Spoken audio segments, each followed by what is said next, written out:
Good morning, boys and girls, and welcome to the Math Center today. In the Math Center today, we are going to be learning how to add fractions with unlike denominators.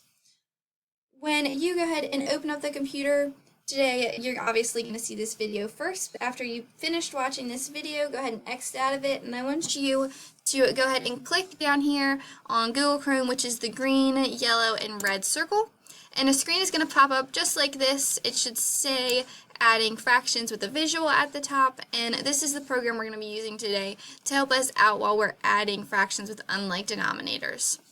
So when we want to get started with adding our fractions, we are going to do one practice problem. You can do this with me while you're watching the video, or you can wait until after the video to try it out with your own problems. But right now we're going to be working on the problem 1/2 plus 1/3.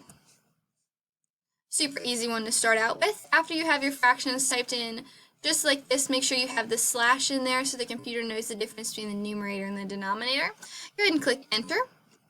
And you're going to have this button down here come up that says next. Go ahead and click on next, and it's going to give us a visual representation of our two fractions that we just typed in over here. It's also going to give you the equation, but it doesn't have the answer yet because we're going to work out the problem. So up here in the blue, this is our halves, this is our 1/3, and after we've looked at that picture and we understand what we've got going on, the program is going to go ahead and move our bars into one bar by themselves, and they're going to stay the same color. So it's moving our blue down, moving our green down, and they are all in one bar together. Now the new thing with adding fractions with unlike denominators is that we have to find a like denominator for them, or a common denominator. In order to find a common denominator, you are going to use multiples of each of the numbers. So for the first time doing this, we are just going to multiply each of the denominators together. So you're going to do 2 times 3, and our new denominator is going to be 6, because that's what 2 times 3 is. And when our bar is going to be divided, because it's going to divide our bar later on, it's going to divide it into 6 equal sections. Now, whatever we do to the bottom, we have to do to the top as well. So we multiplied 2 times 3. So we're going to do 3 times 1, and that's going to give us 3/6.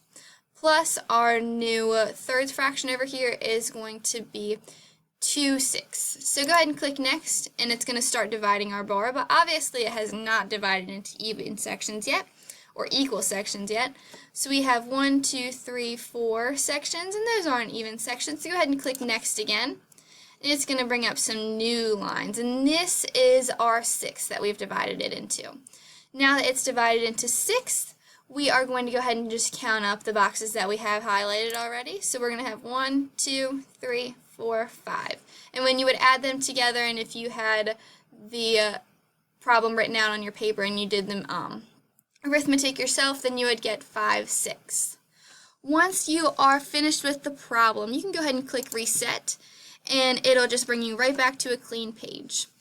Today at the Math Center, make sure you have a piece of notebook paper, and while you're going through it today, you have 10 problems that you have to complete. And with these 10 problems, you're just going to go through and walk through the same steps. Make sure you go ahead and write down all the problems on your piece of notebook paper, because later on today we will be going over the answers and walking through them if you still have questions. There is also a bonus question down here at the bottom. There are some pink sticky notes that are also at the Math Center today, and if you're feeling confident enough to work on this bonus question with the partner that you're sitting with today, you guys can work on the bonus question together, and I will give you extra credit on the next test if you get it right. If you did not understand what we were just doing with finding the common denominators, I also pulled up an extra little video for you to watch from Khan Academy that also walks through how to find common denominators. It goes through can't talk today. It goes through the least common denominator, which is okay. We'll be working on that more as we go along. After you have finished all of the problems, if you've attempted the bonus problem, make sure you finish that up. After you have finished all of this, you are going to work on independently. You and your partner are going to separate. You're going to go and log into your Socrative website, and you are going to log in, and I have a quiz already set up for you. I also put in the sticky notes our Socrative class code. Man, I'm really struggling talking today, you guys. Whew. You're going to put in our Socrative class code, and there is going to be a quiz that pops up called unlike denominators, or fractions with unlike denominators.